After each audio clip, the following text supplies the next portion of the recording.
Hello, it is Topical Tuesday, October 29th, 2024. Steve Cypress here, and today we're talking about the politics here in the U.S. Our every 4 year quadrennial, I guess it's called, presidential election is about to take place. Although, thanks to early voting, it's already been taking place in some places for weeks, days, whatever. There's not just one election here in the U.S. We have, I think, well, there's 50 different states, and I think there's territories. There's like 50 or 51 different elections going on, and they all have different timing and different rules and all kinds of craziness. Some even go on past election day itself. So it's not only early voting, there's late voting allowed. The courts just ruled somewhere, Nevada, I think, that, hey, even if these ballots are not postmarked, these mail in ballots that arrive after 3 days after election day, you still got to count them. You're kidding me. Obviously, you could mail something 2 days after election day and vote 2 days after election day and have it arrive 3 days after and still get it counted. I mean, things are crazy. But that's kind of what I'm on a rant today about is I love the circus of politics here in the U.S. And I approach it probably maybe differently than you do or other people. There's a whole bunch of people that care a lot about who wins and loses, and there's a lot of people who don't care at all, and there's a lot of people who don't pay attention at all. I am some kind of a weird mix where I don't care who wins or loses, but I pay a lot of attention because I've been a lifelong sports fan, and to me, this whole political nonsense circus is pretty much like a sporting event in this way. So the game itself, election day. Therefore, we have about a 2 year pre-game show. I think Trump announced that he was going to run like 2 years ago. And so all of the campaigning and the primaries, well, for one party, the other one, they just ignored all the primaries and just went in the smoke-filled room and coronated their own person. But they had the primaries anyway. They just then said, oh, that was all a waste of time and money. We were just kidding. We're not going to pay attention to that because democracy. And so we have 2 years of all of this pre-game show, like it's like the 2 weeks between the end of the football playoffs and the Super Bowl, like who's going to win and what plays are they going to run and what's their strength and what's their weakness and who's feeling better and who's injured and who's sick and who's up and who's down and what do all the pundits say and who's picking whom and what do the polls say and what do the betting lines say, and this is an extended pre-game show that mercifully has only about a week to go now. Election day being, a week from today. So you're seeing all this, there's 15 days to go, there's 10 days, 9 days, 7 days to go. But in the meantime, it's kind of weird because the game, thanks to early voting, there's no more just election day here in the U.S. I, for the first time ever, voted before election day in an election. I sat at home and went through, hundreds of pages of stuff about we got like 15 or 20 propositions on the ballot. I mean, just tons of, and they're all worded as trick questions. You know, the just like the Inflation Reduction Act, which of course increased inflation. Everyone could tell that from just even reading one paragraph of that act. And so that's how these propositions are written, like the Free Voting Act. But of course it gives less freedom in the voting and so forth. So I read hundreds of pages of stuff, and now I looked up all the candidates. For some reason, they're not all available on all the websites. You have to go to their individual websites, and then, articles I'm reading, whatever. I mean, I take the thing seriously, not that see, the reason it doesn't matter who wins or loses in the end, I mean, of course I do my civic duty, I always do, and I vote, and I pride myself in being an informed voter, voting properly. But since I'm an entrepreneur, small business owner, it doesn't matter who wins. I mean, when the side wins that is in favor of big government and mandates and more regulations and higher taxes and more government control over everything, which of course hurts business owners and hurts the economy overall, there's just certain strategies that we need to put in place in our businesses, in our advertising, marketing, and sales, and even the operations end of the businesses to flourish, even in those tough economic times like we've been in for the last 3.5 years. But then when supposedly the party that favors smaller government wins, well, give me a break. I mean, for at least the last 25 years or so, doesn't matter which party's in control or whatever, are budget keeps expanding, government keeps expanding, our debt keeps going through the roof. It's like $33 trillion or something. Pretty soon I think we're paying over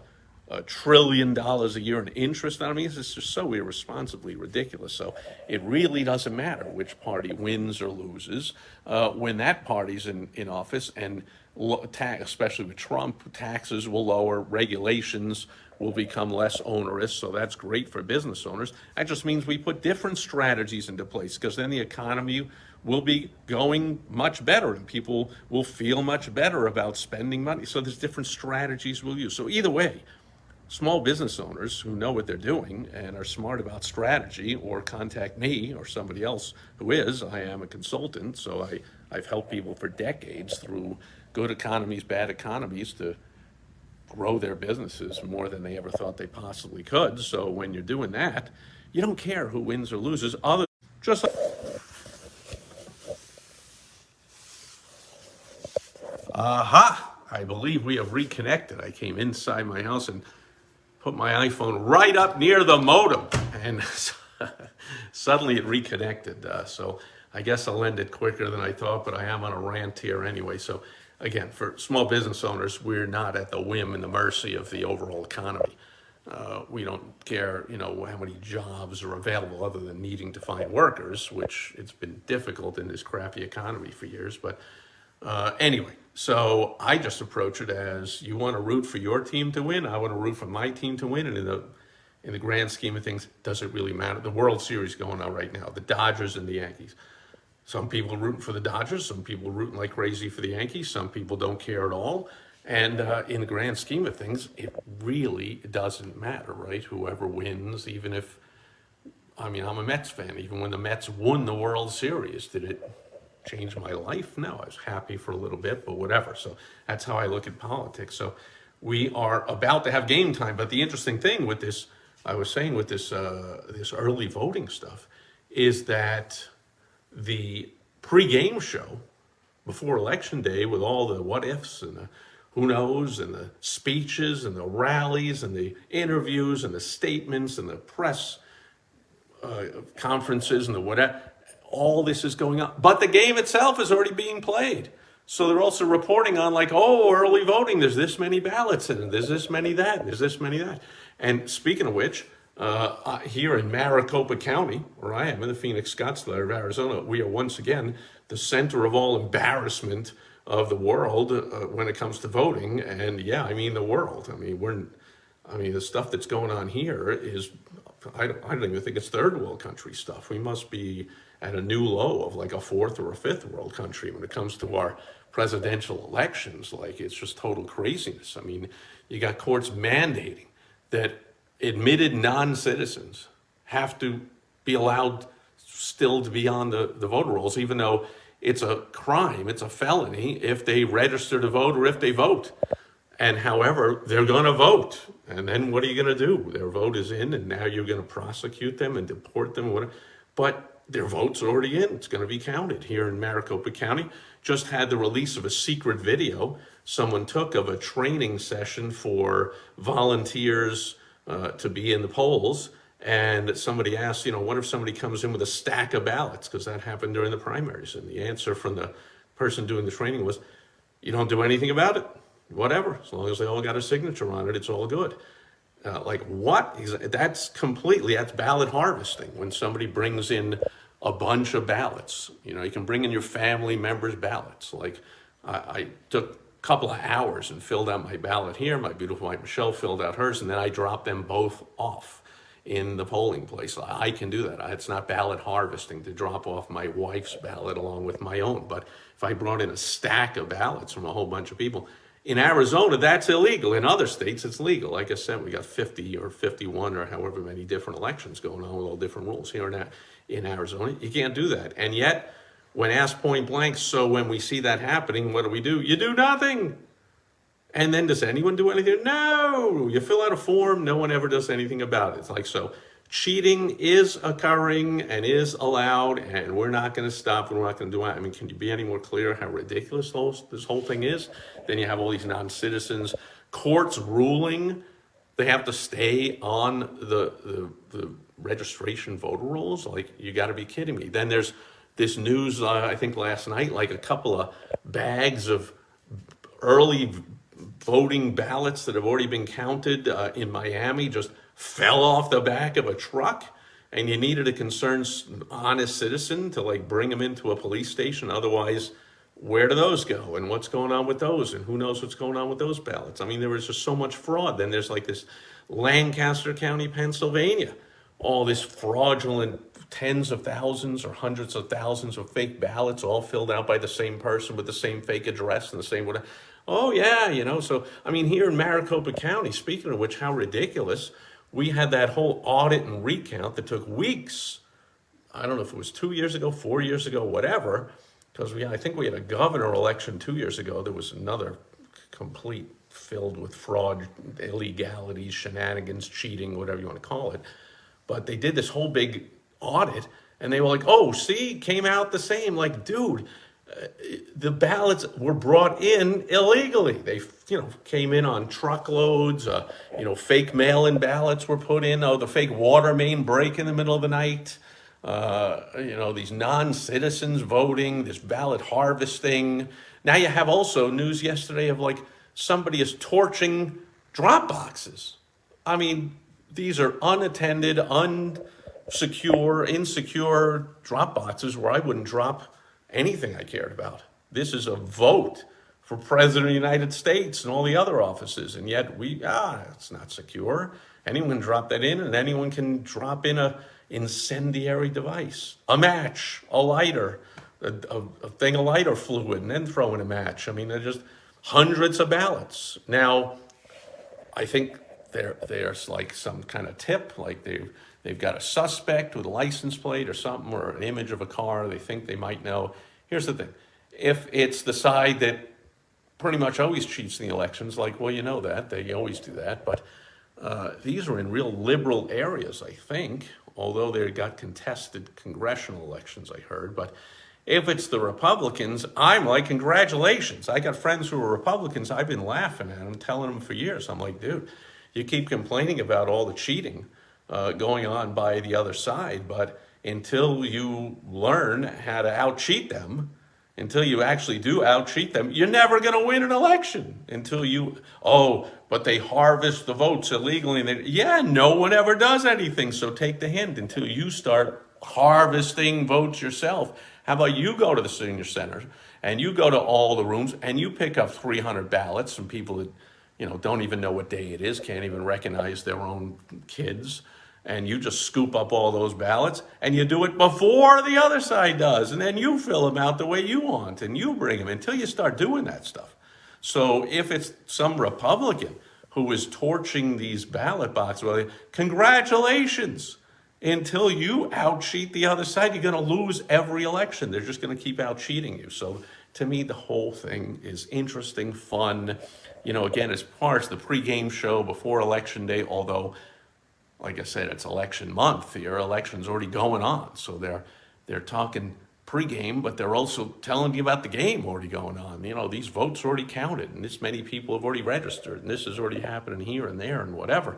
But here's the thing. There is not a single objective source of political news anywhere in the U.S. So you have to go to the home team's site and the visiting team sites, and you've got to bounce back and forth and get the news from both sides. I mean, they can take the exact same event and twist it into something good or bad, depending on which side you're getting the news from. So you got to get it from both. So you're watching the pregame show for the home team, where everything the visiting team does is horrible and terrible, and they're the worst ever, and blah, blah, blah. And so much for the other side. And then you got election day itself, the game. And we used to sit there on election night, I remember even as a kid with my parents, and watching the things come in. Oh, the polls have now closed in wherever. We can instantly tell you that, Maine is going for this, and Nebraska's going for that, and Alabama's this, and whatever. Like, oh, and now this is red, and this is blue, and this, here's the total count of the votes, and, there's 12 elections are done, and there's 38 to go, and there's this and that. Again, we don't have one election. We have all these different elections going on, and that's kind of fun. But now you got a whole bunch of states already admitting, oh yeah, we're not even going to count the votes for a week. We're not going to report anything. Like apparently this election, other than the shenanigans and the fraud and the cheating, is not even close. So, they're claiming there's like 5 or 10 swing states, battleground states. Like there's like 10 other states that are going to swing that they're not even talking about. So, like where I live, Arizona, with our measly, I think we have 7 or 8 or 10 votes or so. That's not going to matter. It doesn't matter if we don't report for a week. Election's already going to be way over by then. But anyway, this election day, no longer do you sit there election night and get an answer and see the balloons come down and see the concession speech and the acceptance speech, and the next day everyone's complaining or everyone's having a part. No, this game itself will take like a week, and then there's the post game. Oh, what they should have done, what they didn't do, what they did, and all the lawsuits. I think I just saw something. There's like 80-something lawsuits already going on, and of course there's going to be. I think both sides hired more election attorneys than people to walk around door to door and knock on doors and talk to people. Like the most important thing, I think, who said it's Stalin or somebody? It's not the votes, it's who counts the votes. That's what matters. And then it's the lawyers here in the US who fight about the votes and which should be accepted and which should not, and which should be counted and which should not, and this and that. Were they too early? Were they too late? Were they this? Were they non-citizens? Were they citizens? Did they have the right signature? Did they not? Did they have a hanging chad? Did they check the right box? All this post-game stuff is going to go on. And then you have the real post-game of like why they won, why they lost, all this kind of stuff. So to me, just like the Super Bowl or any big sporting event you're watching, you got all this pre-game conjecture, which we're thankfully only got a week to go because it seems like it's all the same and it goes on forever. Then we got the game itself, which again, ought to really, just like any sporting event, ought to take a few hours. But no, this one will drag on for at least a week and maybe more. And then you got the post game, and then we can take a breath. And then before you know it, the next one starts right up again and we do it all again. So that's my take on Topical Tuesday of what is topical, what is in the news here in the U.S. are corrupt, fraudulent, absolutely not free, and absolutely not fair federal election process. The circus is in full swing, underway, and by the way, speaking of which, next Direct Mail Monday, I will be sharing some lessons based on an absolute huge stack of direct mail that I received. I received probably, well over 50 pieces of political direct mail in the past few weeks.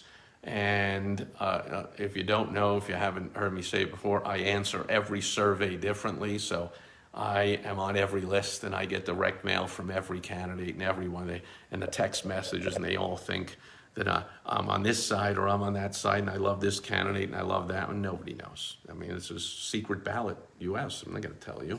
In fact, I'm going to mess you up. In case anyone thinks the polls, this.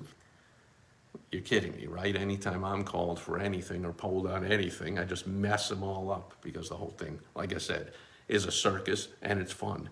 But there are some really good lessons, some really good stuff that I'm going to teach based on the political direct mail that I've received in my mailbox over the last few weeks. And that will be next Direct Mail Monday, the day before Election Day, be it for whatever it's worth, the actual election day, at least the start of the actual counting and reporting of the elections. And when they say election day, of course, again, we have 50 or 50-something different elections going on in the U.S. You're also going to hear people twist themselves into a pretzel with the irrelevant somehow going through the trouble of adding up all the individual votes in all 50-something elections and somehow, for some reason, totaling those up as if that total means something. That's ridiculous. That's like the Dodgers and the Yankees totaling up all the runs they scored all season in every game and claiming that should have tell you something about who deserves to win the World Series or who was really the better team because they scored more runs over the whole course of all. No. Or even the 4 games or there's 5 or 6 or 7 games of the World Series. Doesn't matter. how many runs one team scored. That's not how the scoring takes place. It's game by game. You win a game 10-1, the other team wins a game 2-1, series is tied. Same here in the U.S. The total votes of all the 50-something different elections all put together, what a meaningless, irrelevant thing, and still you're going to hear people talking about that. So like I said, whole thing is a circus, whole thing is ridiculous, and the fun is at least temporarily coming to the end for this election cycle in probably a few weeks or a month or so, and then it'll start up all over again. So it's fun to view politics this way. There's always either a pregame or a game or a postgame going on. There's never an off season. Anyway, that'll do it. For Topical Tuesday, October 29th, 2024, I hope you are getting as much entertainment and enjoyment out of the U.S. political circus as I am, and I will catch you back here again tomorrow with some business building lessons on World Wide Web Wednesday. Thanks for being here today. I'll catch you tomorrow. Bye-bye.